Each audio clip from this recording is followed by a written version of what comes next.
The life he didn't know he was missing. Adrian Blake had always lived his life according to a plan, calculated, strategic, and impeccably scheduled. He was the golden boy of the tech world, a self-made millionaire before he was 30, and a name that investors not only respected, but feared. His entire schedule was planned down to the minute, and today was no different. Everything had been prepared. The ring in his coat pocket, the reservation at a private restaurant, the smooth proposal speech he had rehearsed twice that morning. By nightfall, he was supposed to be engaged to Veronica, the face of a luxury fashion brand, and the woman everyone assumed was the perfect match for a man like him. He wasn't nervous about the proposal, at least not in the traditional sense. He liked control. He liked life to line up. This marriage was going to be the next logical step, the merger of two perfect lives. But he felt a restlessness under his skin as he drove through the city, something he didn't want to acknowledge. He told himself it was adrenaline, excitement, just nerves. The flower shop he pulled over to wasn't on his itinerary. He passed it by chance, a small store nestled between a bakery and an old bookstore, with a crooked sign that read, H. Blumen Company. The shop was nothing special from the outside, a little worn around the edges, like the kind of place that hadn't changed in years. He almost kept driving, but at the last second, something drew him in. Maybe he wanted the lilies. Maybe he wanted a break from perfection. Maybe he just needed a moment to breathe. When he walked in, the bell over the door chimed, soft and nostalgic. The air was warm, humid from the plants, and filled with the fragrance of earth and jasmine. He barely had time to take it in before he saw her. She was crouched over a bucket of white roses, her brown hair pulled back in a messy bun at the nape of her neck, a pencil tucked behind one ear. She wore a plain apron splattered with pollen and dirt, and when she looked up, Adrian felt his pulse stop. It was Isabella. His Isabella, or at least the woman who used to be. Time came to a grinding halt. In the 6 years since they had last spoken, Adrian had convinced himself she belonged to another life, a younger, simpler version of himself. Seeing her now, so real, so close, unraveled that lie in an instant. Her eyes met his, and something unreadable flashed in them. It wasn't surprise. It wasn't joy. Just recognition. And then the flicker of a wall sliding into place. "Can I help you?" she asked. Her voice was calm, as if they had never been anything more than strangers. He opened his mouth to speak, but then 2 small voices chimed in from behind her. "Mom, we're done with the little roses." Adrian's head automatically turned. 2 small girls, identical in every feature, peered out from behind a flower cart, each with a tiny watering can. Blonde hair, rosy cheeks, bright eyes. They looked like they had been playing among petals and in dirt all morning. They looked just like him. Something inside Adrian buckled. He stood staring as the girls ran to Isabella's side. She knelt and touched each of their foreheads with a tenderness so natural it took the air from his lungs. She whispered something to them, and they giggled before running off toward the back of the shop. Adrian hadn't moved. His heart was pounding in his ears. His thoughts were screaming over one another, struggling to catch up with what his eyes had already confirmed. They were his. They had to be. The age matched. The resemblance was undeniable. But no one had called him Dad. No one had said his name. It was as if he were invisible in a life that should have been partly his. "Do you still want the lilies?" Isabella asked. Her tone even, but her eyes sharp. He blinked, realizing he hadn't said a word since he walked in.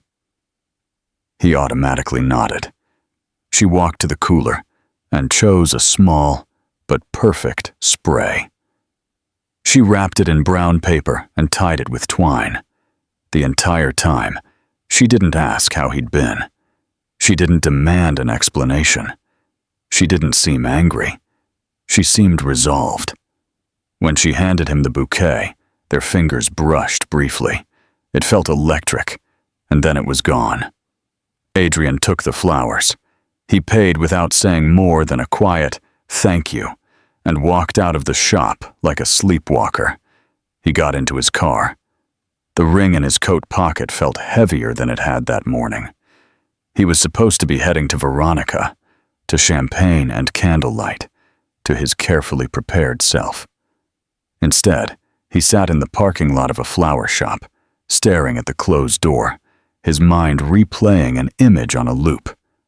Isabella, surrounded by flowers, and two small girls with his eyes and his strength. He never made it to dinner.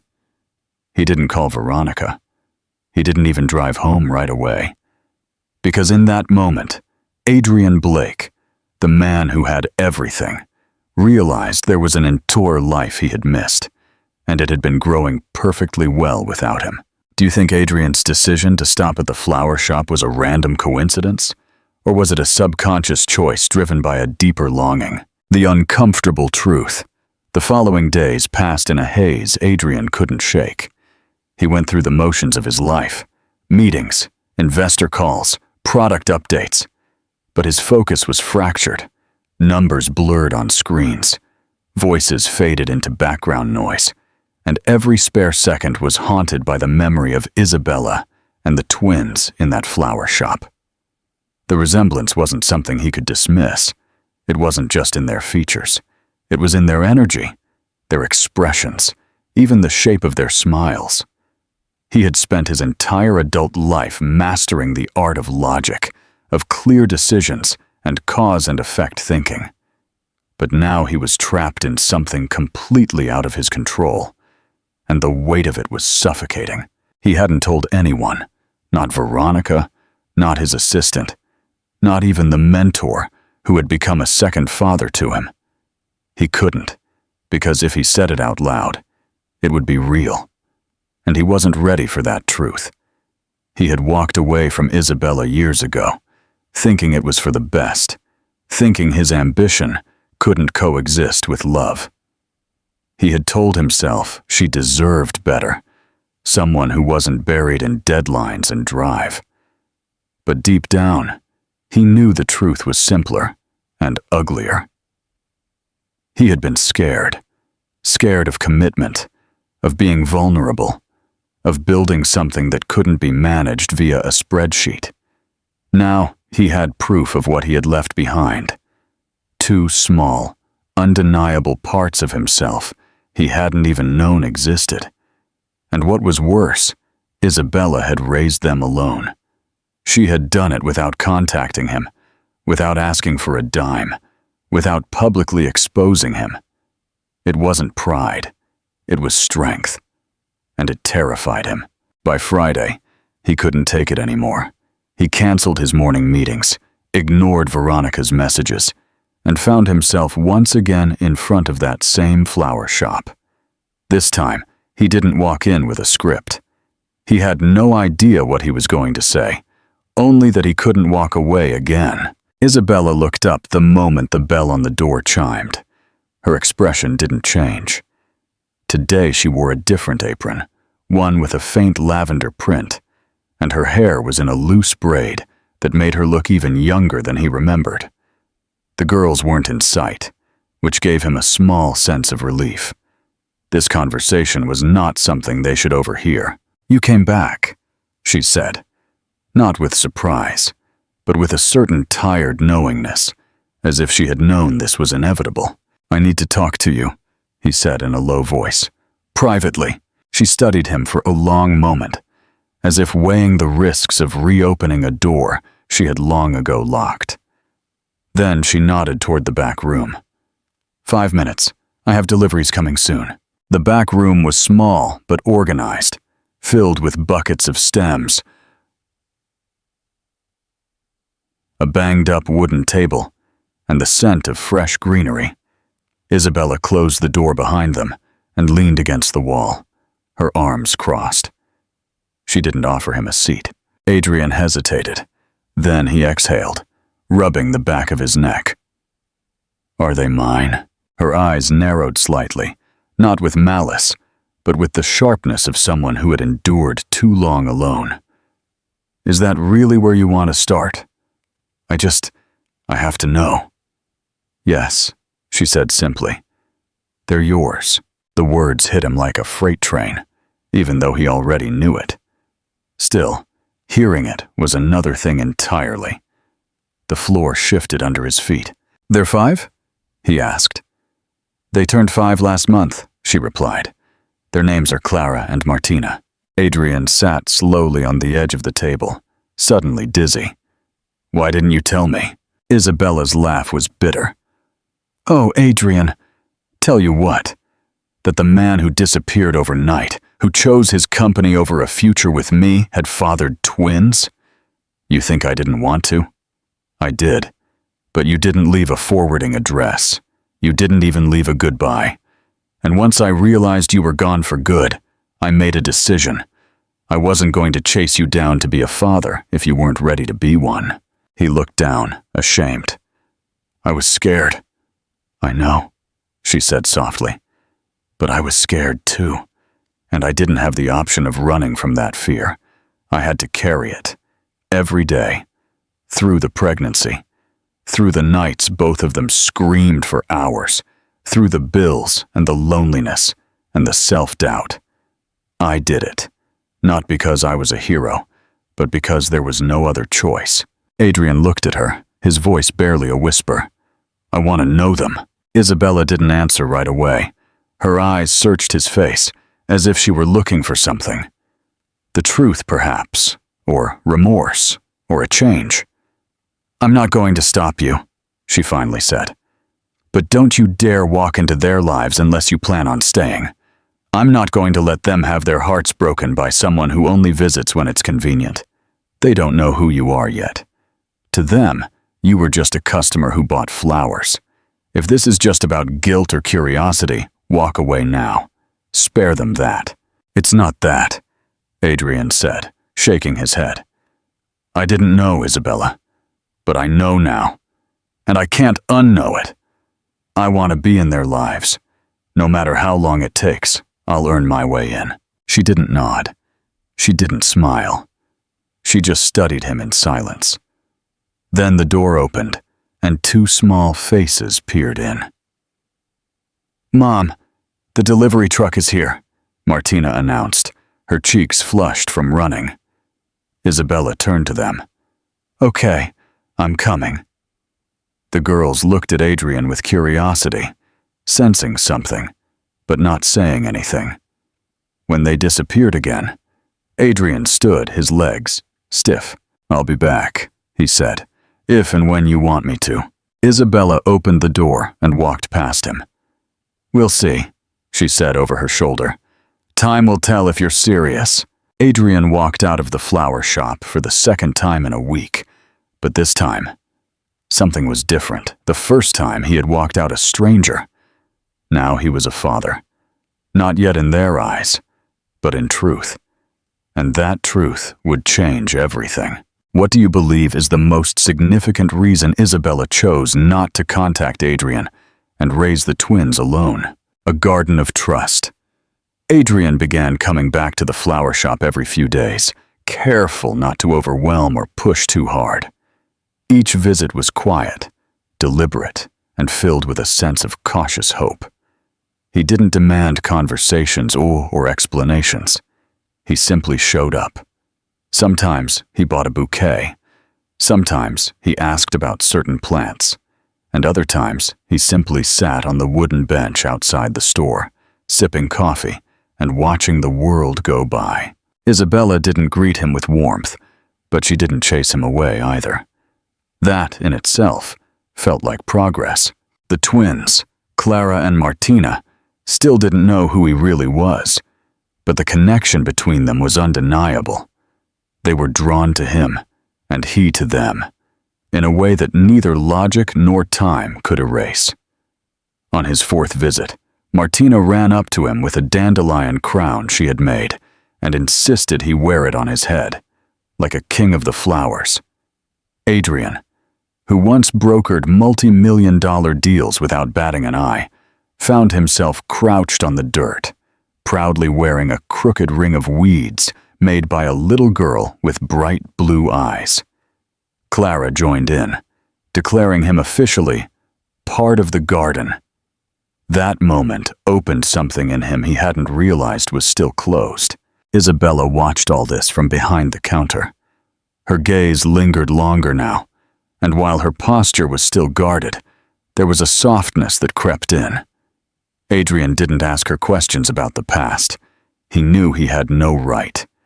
Instead, he began to learn about the present, how Martina loved to finger paint flowers and always mixed purple and yellow because it makes magic, and how Clara liked to line up all the plant tags in perfect rows and hated when her sister moved even one of them. He memorized their favorite snacks, their laugh patterns, the way they both scrunched their noses when they were confused. He collected these pieces in silence, treasuring each new discovery as if they were rare jewels. One afternoon, after helping the girls sort tulip bulbs, Adrian lingered as Isabella closed up the shop. She didn't speak at first, just swept the floors and tidied the workspace. But then she looked at him with a curious expression. "You really didn't know," she said in a low voice, more to herself than to him. "No," he replied, "and I'll regret that for the rest of my life." Isabella leaned against the counter, her arms crossed, her face unreadable. They're good girls, strong, kind, but they've never had a father, and they never asked why. I guess I always hoped that if I kept things normal, they would never feel the void. Adrian moved closer, his voice firm, but choked with emotion. "I'm not asking you to erase what I missed. I know I can't just come in and make up for 5 years, but I'm here now, and I don't want to be someone they barely know." She looked at the floor for a long moment. Then she looked at him. "They trust easily. It's one of the best things about them, and one of the hardest. Don't be the reason they stop believing in people." "I won't be," he said, without hesitation. That weekend, Adrian offered to help deliver flowers for a wedding. It was one of the store's busiest events of the year, and Isabella was overwhelmed with the logistics. She hesitated at first, reluctant to mix him into her business, but after a moment of deliberation, she handed him a clipboard and a key to the van. "If you break anything," she warned, "you'll pay full price." Adrian smiled. Deal. What she didn't expect was for him to show up not just as muscle, but as someone who genuinely cared. He carried arrangements as if they were fragile treasures. He followed the checklist meticulously, and he even charmed the anxious mother of the bride when a last-minute change caused a brief panic. When they returned late that night, exhausted but satisfied, Isabella looked at him differently, not as a ghost from the past, but as a man who was, truly, trying to belong in her present. The twins were asleep in the back room, curled up in a nest of blankets, stuffed animals, and coloring books. Adrian knelt beside them, adjusting Clara's blanket and brushing a lock of hair from Martina's forehead. The sight of them sleeping so peacefully, with such confidence, brought tears to his eyes. He wasn't sure if Isabella noticed, but she didn't say anything. She just stood silently behind him. When he stood up, she finally asked, "What made you stop that day?" He blinked. "What do you mean?" "The day you walked in here," she clarified. "It wasn't on your schedule, was it? You don't seem like the type of person who wanders into small flower shops by accident." Adrian smiled faintly.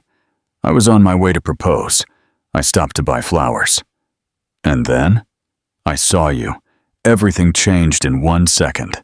Isabella took that in, nodding slowly.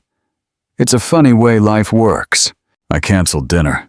I never gave her the ring," he admitted. For the first time, Isabella didn't hide her expression. It was surprise, confusion, maybe even a trace of hope. She looked away quickly, but Adrian saw it. That night, as he walked out of the store and down the quiet street under the amber glow of the streetlights, he realized something profound. He had spent his life chasing things that made him feel powerful. Now, for the first time, he was chasing something that made him feel whole, and this time, he wasn't going to run. How do you think Isabella's perception of Adrian is changing? And why is the wedding proposal revelation so important? The test of love. It was a warm Sunday morning when Adrian arrived at the flower shop and found something different waiting for him. The front door was open, sunlight streaming in through the windows and casting golden stripes on the wooden floor, and laughter echoed from the back garden. He followed the sound instinctively, not knowing if he was invited, but too drawn to care. What he saw took his breath away. Martina and Clara were crouched in the grass, their small hands covered in dirt, carefully planting something in ceramic pots. Isabella was kneeling beside them, her hair in a loose ponytail, her sleeves rolled up to her elbows, smiling softly as she guided their hands. Adrian didn't speak. He stood silently by the doorway, watching the three of them in their quiet joy. It felt like a window into a life that could have been his all along if he hadn't let fear control him. Finally, Clara saw him and waved enthusiastically. "Mr. Audrey, want to help us plant fairy carrots?" He smiled and walked into the garden, crouching down beside them. "Fairy carrots, huh? That sounds like some high-level gardening." "They're just regular carrots," Martina whispered dramatically, "but we call them fairy carrots so they grow faster." "That's the secret." Isabella shot him a look then, something between amusement and warning, but she didn't stop him. For the next hour, Adrian let himself be pulled into the rhythm of their world, digging in the dirt, pretending to hear fairies whispering in the wind, and being scolded by Clara for not spacing the seeds correctly. For the first time in years, he wasn't thinking about business plans or investor pressure. He was just there, with his knees in the dirt, laughter in his chest, surrounded by the family he was just beginning to understand. Later that afternoon, while the girls napped inside, Isabella poured them each a glass of lemonade and sat with him on the small patio bench. Her posture was more relaxed than usual, the set of her shoulders looser, but Adrian could still feel the distance between them. It wasn't coldness, it was caution. She wasn't protecting herself, she was protecting her daughters. "I've been thinking," she said after a long silence, "about what it would really mean to let you in. I don't mean for an afternoon or a couple of weekends a month. I mean, truly, let you into their lives, into their world, into mine." Adrian nodded, his fingers tracing the rim of his glass. "I've been thinking about it too." She turned toward him slightly, her expression unreadable. "I don't need your money, Adrian. I've been doing this alone for 5 years. If this is some kind of guilt-driven offer to fix things with a check, please don't." "It's not that," he said firmly. "I know I can't undo what I did, or what I didn't do. I missed their first steps. I wasn't there for the sleepless nights, or the school plays, or the fevers. But I want to be here now. I want to know them. I want them to know me." Isabella looked away toward the garden. Her jaw tensed for a moment. "You can't just show up and take the easy parts. You don't get the nice moments and the birthday parties if you can't be here for the tantrums and the homework and the days when everything goes wrong. I need to know that if they fall in love with you, you won't disappear." "I won't," he said, and this time there was no hesitation, no corporate slickness, no performance. Just the truth. She was silent again. Then she nodded slowly. "Then let's take it slow. No labels, no grand announcements, just time." Over the next few weeks, Adrian became a regular presence, not just in the shop, but in their lives. He picked the girls up from preschool when Isabella was swamped. He learned their routines, their favorite breakfast cereals, which stuffed animal went with them everywhere, the exact way Martina liked her shoelaces tied. He discovered Clara was afraid of thunderstorms and started calling her on rainy nights just to tell her stories until she fell asleep. Sometimes it was awkward and messy and exhausting, but it was real. One evening, while cleaning up after closing, Isabella handed him a small envelope, a hesitant look on her face.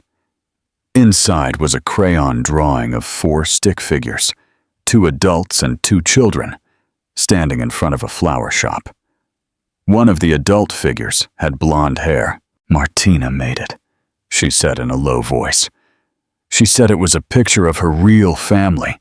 I didn't tell her to."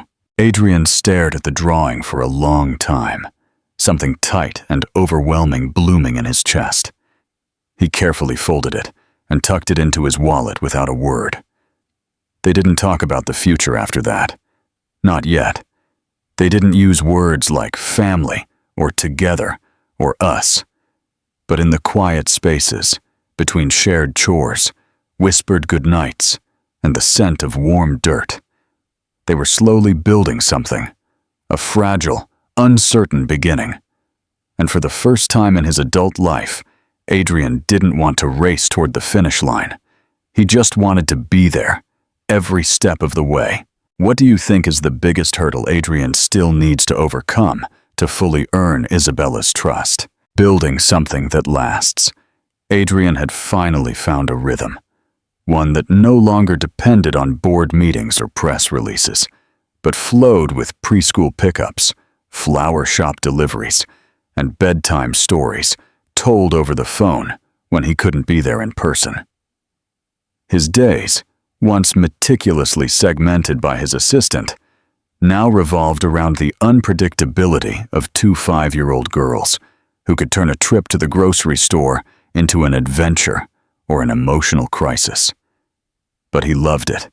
He embraced the mess, the softness it brought out in him, and the quiet satisfaction of being present in a way he never had been before. Isabella had started to trust him more. Not completely, not yet, but enough to let him take the girls out on his own. They went to the park together, to a small science museum, and even to a puppet show that barely survived thanks to Martina's habit of loudly correcting the puppets when they got animal facts wrong. Mornings were his favorite part. Sometimes he would arrive early with coffee for Isabella and muffins for the girls, and they would sit on the curb outside the shop before the day began. Clara would talk about her dreams, always filled with flying animals and trees, while Martina tried to convince Adrian to invest in a lemonade stand they hadn't built yet. He would smile, nod, and ask follow-up questions. These small, fleeting, chaotic conversations anchored him more than any corporate strategy ever could. But that peace didn't last. It was a Tuesday afternoon when everything was nearly shattered. Adrian had just returned from a delivery when he saw her, Veronica, standing outside the flower shop in 6-inch heels and a designer coat, looking completely out of place among the buckets of tulips and wooden crates. Her arms were crossed, her expression sharp, and when she saw him through the glass, she opened the door as if she owned the building. Isabella looked up from the counter, confused. "Can I help you?" she asked cautiously. Veronica's eyes didn't leave Adrian. "I'm here for him." Adrian froze. His past and his present had just collided, and it was loud and blinding and messy. "Veronica, not here," he said quickly, trying to get her outside. But she didn't move. "Oh, we're doing it now, Adrian, because I have been patient. I gave you space, but you disappeared off the face of the earth, and now I find out through a mutual friend you're playing house in a flower shop with your ex and her kids." Isabella's face changed immediately. "Excuse me," she said, her voice suddenly hard. Veronica turned to her. "You didn't know. He was supposed to propose to me the day he walked in here.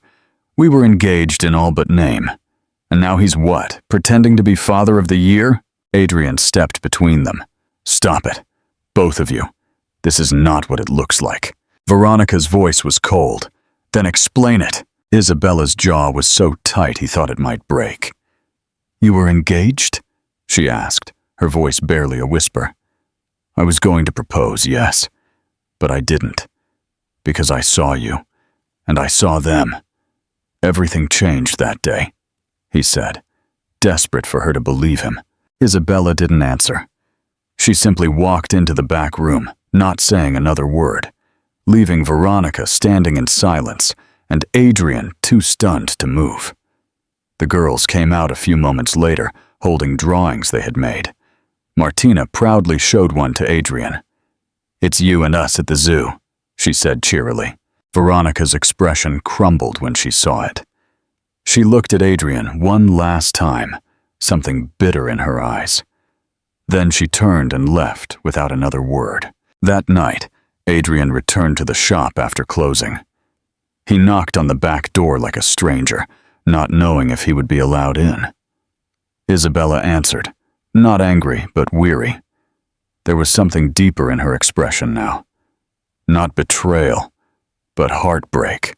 "You should have told me," she said softly, her arms crossed over her chest. "Not just about her, about all of it.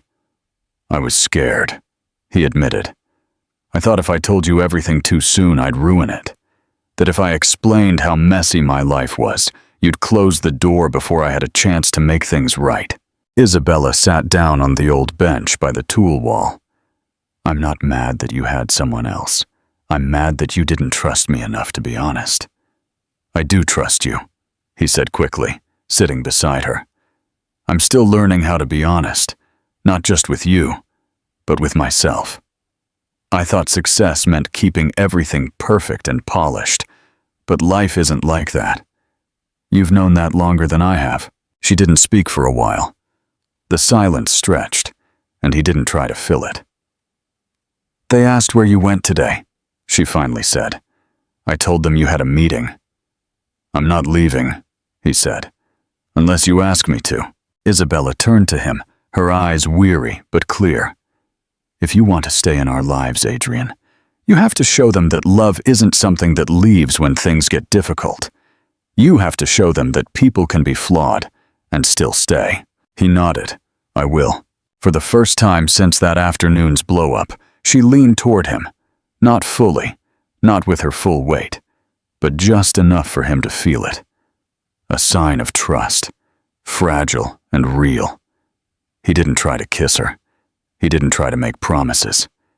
He just sat beside her in the quiet, knowing that rebuilding something real was going to take time, effort, and everything he had left to give.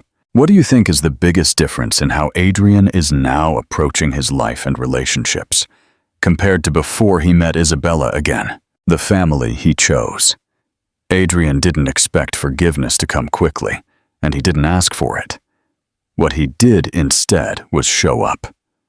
Every morning, every afternoon, even when the air between him and Isabella felt too quiet, too tense, he kept coming.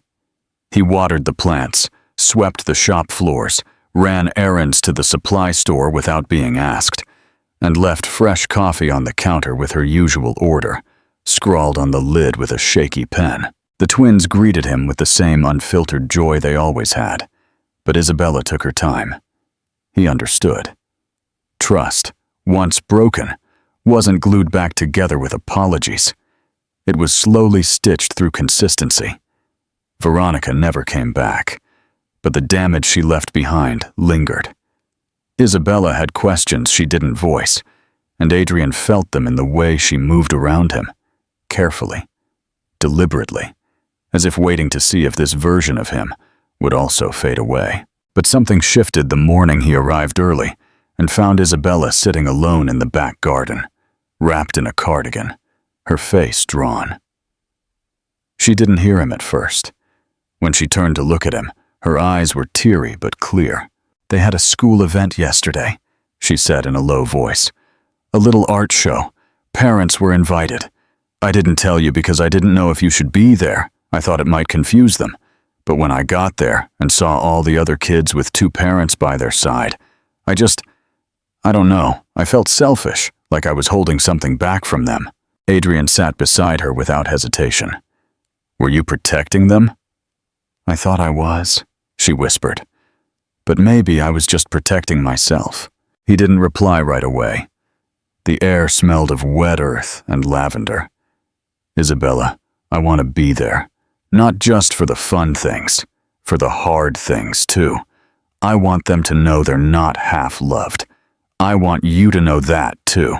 Her eyes searched his face for a moment, as if testing the sincerity behind his words. Then she nodded slightly, and for the first time, she invited him into something that mattered. The next week, she forwarded him the girls' school calendar and invited him to their next parent-teacher meeting. He arrived early, wearing a shirt Martina had chosen for him because it was the color of blueberries, and sat in a chair that was too small for him, listening intently as the teacher talked about how Clara was already reading at a second-grade level, and Martina had an inexhaustible imagination. Afterward, the girls drew a congratulatory picture for themselves and made him hang it on his car. But Adrian wasn't content with just being present. He wanted to give back in a bigger way, to show that he had grown not just as a father, but as a man. One night, long after the shop had closed, he stayed up sketching an idea he hadn't been able to shake. He remembered Isabella had once told him how hard it was to find affordable suppliers and how complicated it was to manage inventory while also raising twins. He thought about other small businesses, especially those run by single parents, and realized he could perhaps build something useful. Not a startup to impress investors or win press coverage, but a platform that made life easier for people like Isabella. He called in some favors, gathered a small team of engineers and designers he trusted, and spent nights in a shared workspace, bringing the idea to life. It would be a logistics and ordering platform tailored to small, independent florists and local artisan businesses, simplifying supply chains, helping manage orders, and even creating a marketplace for people to promote their services. He didn't tell Isabella about it right away. He wanted to build something real before he offered it to her. Weeks later, when the first prototype was live and initial tests were working, he brought it to the shop on a quiet afternoon. She was arranging a display for the weekend market, and he waited until the girls had gone to bed in the back room. "I've been working on something," he said, setting his laptop on the counter. "It's not just for you, but you were the reason it started." Isabella was skeptical, but curious. As he walked her through the platform, showing her the features, the supplier map, the automatic pricing suggestions, and the order history dashboard. She stayed silent. When he was finished, she didn't speak for a long time. "You built this for people like me?" He nodded. "I built it because I saw how hard you worked, and I realized how many people probably struggle the same way. It's not perfect, but it's a start. If you want, I'd love to have your shop be the first to use it." Then she smiled, not fully, not completely, but in a way that made him feel as if he had just broken through another invisible wall. "I'll try it," she said. "No promises? That's all I ask." That night, as he gathered his things and turned to leave, Isabella called his name. He turned, his eyebrows raised. "You're doing good," she said softly. And that simple sentence meant more than any approval he had ever gotten from boardrooms or billionaires. It wasn't validation. It was trust. Growing. Slowly. At last. Adrian had never realized how much space love could take up in a life until it started filling all the small, quiet places in his. It wasn't loud or dramatic like he used to imagine romance would be. It was soft, woven into daily routines, in the way Martina would tug on his sleeve when she wanted help tying her shoes, in how Clara would insist he be the one to read the bedtime story because she liked the voices he gave the characters. It was in the way Isabella slowly began to say we instead of I when she talked about the shop, and how she no longer hesitated to text him when she needed help. They had created a rhythm, not just in logistics, but in something deeper, an unspoken agreement that they were building something fragile but worth protecting. Isabella had agreed to officially onboard the flower shop onto Adrian's platform, and the changes were immediate. She was able to cut her supplier costs by almost 30%. She began receiving next-day deliveries and even started offering subscription floral arrangements, something she had always wanted to try but never had the resources for. She still didn't give Adrian full credit. She was stubborn and proud, and he respected that, but he could see that she was proud of him. It was in the way she would look at him when she thought he wasn't looking, or the way her fingers would brush against his shoulder as she walked past him in the shop. The girls continued to blossom. They had started asking more questions, curious, careful. Why did Mr. Audrey always come over? Was he staying for dinner again? Could he come to school and meet their friends? It was Isabella who finally sat them down and told them, with Adrian by her side, that he was more than a friend, that he was their dad. The word didn't land with the weight he thought it might. It didn't bring anger or confusion. It came with wide, silent eyes and feelings, and Clara, ever the bolder of the two, simply climbed onto his lap and asked if that meant he now had to come to every single birthday party forever. He laughed and said yes, and she said, "Good, because we were going to make you a crown next time." It was one of the happiest nights of his life, but it was also the beginning of something heavier, a responsibility that now had a name. Father. Not just the biological truth he had been skirting for months, but the full meaning of it. Someone who showed up. Always. Someone who didn't break promises. Someone who stayed when things got difficult. Adrian knew it, and it terrified him. The first real test came when Martina got sick. It wasn't the flu or a cold, but a sudden, unexplained fever that wouldn't break. Isabella rushed her to the emergency room after a long night of watching her temperature climb, and Adrian met them there within 20 minutes, having dropped everything he was doing.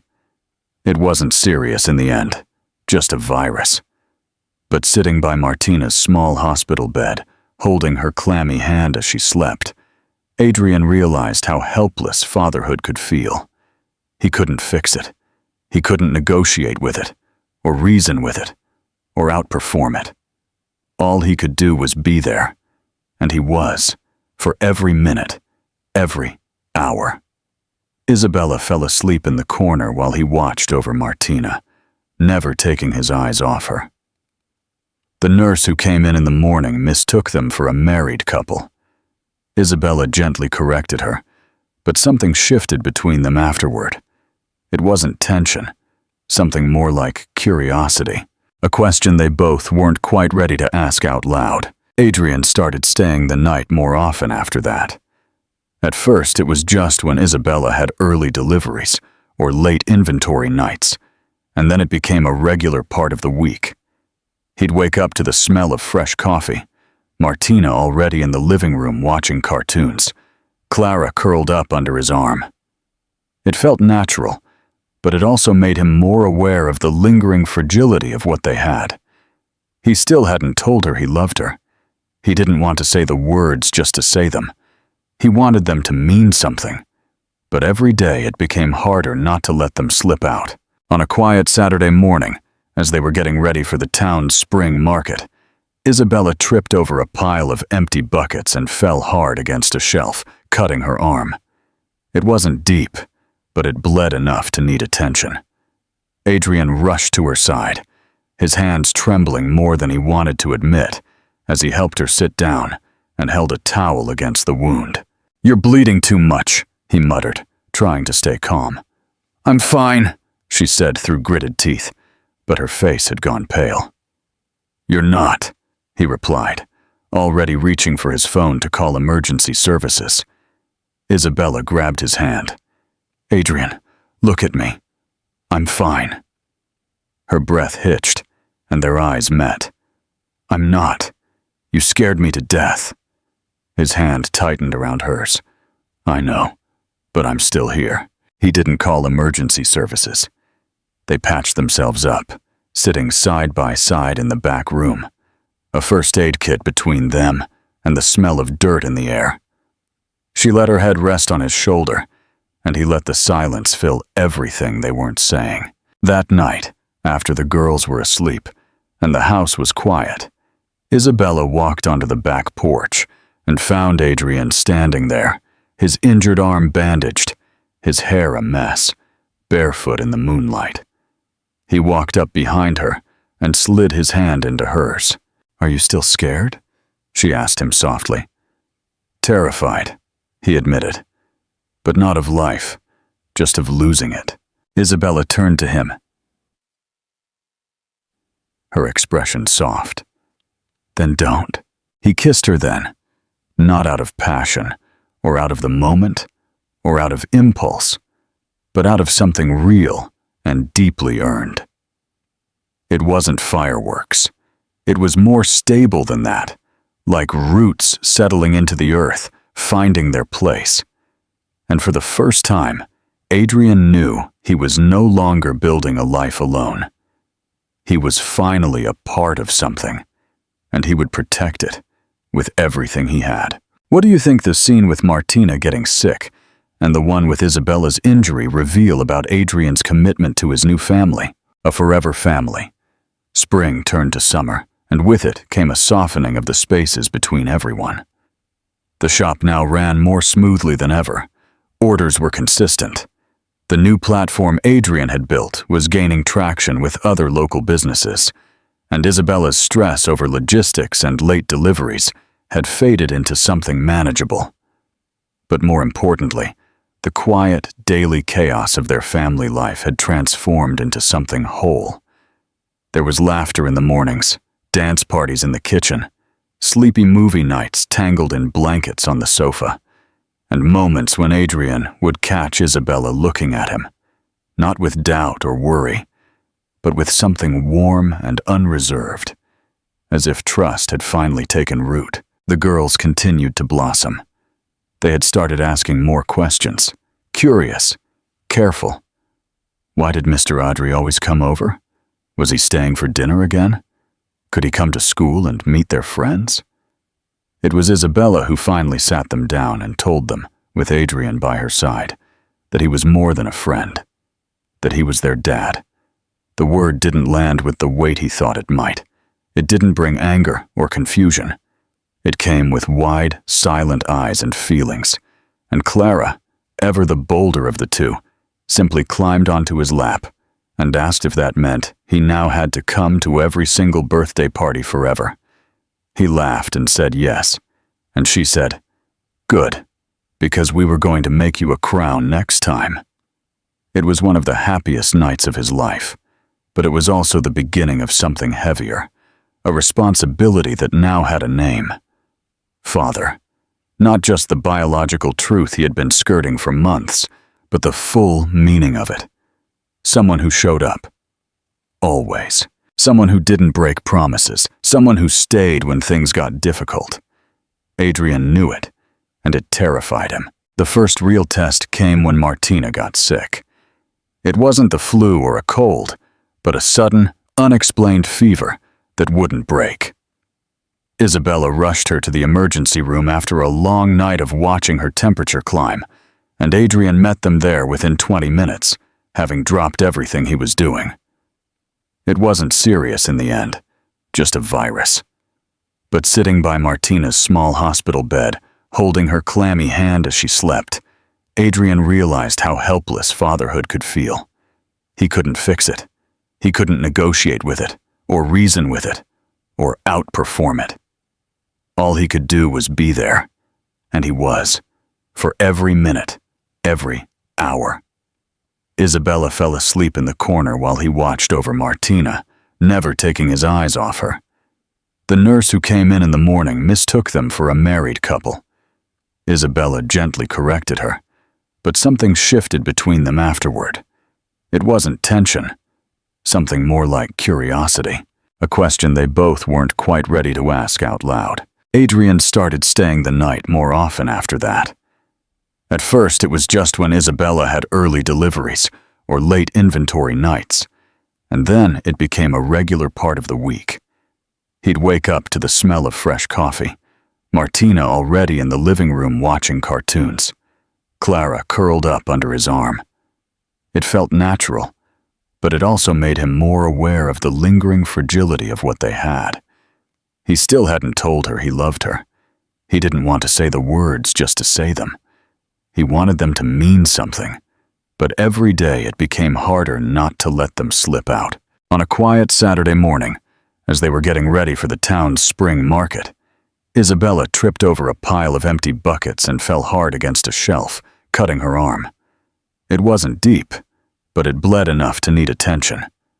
Adrian rushed to her side, his hands trembling more than he wanted to admit as he helped her sit down and held a towel against the wound. "You're bleeding too much," he muttered, trying to stay calm. "I'm fine," she said through gritted teeth, but her face had gone pale. "You're not," he replied, already reaching for his phone to call emergency services. Isabella grabbed his hand. "Adrian, look at me. I'm fine." Her breath hitched, and their eyes met. "I'm not. You scared me to death." His hand tightened around hers. "I know, but I'm still here." He didn't call emergency services. They patched themselves up, sitting side by side in the back room, a first aid kit between them and the smell of dirt in the air. She let her head rest on his shoulder, and he let the silence fill everything they weren't saying. That night, after the girls were asleep and the house was quiet, Isabella walked onto the back porch and found Adrian standing there, his injured arm bandaged, his hair a mess, barefoot in the moonlight. He walked up behind her and slid his hand into hers. "Are you still scared?" she asked him softly. "Terrified," he admitted. "But not of life, just of losing it." Isabella turned to him, her expression soft. "Then don't." He kissed her then, not out of passion, or out of the moment, or out of impulse, but out of something real and deeply proud. It wasn't fireworks. It was more stable than that, like roots settling into the earth, finding their place. And for the first time, Adrian knew he was no longer building a life alone. He was finally a part of something, and he would protect it with everything he had. What do you believe is the main lesson Adrian has learned about love and commitment? What do you think is the best way to earn back trust after it has been broken? Tell us in the comments below. If this story of love and second chances moved you, please like and share. And be sure to subscribe for more amazing stories.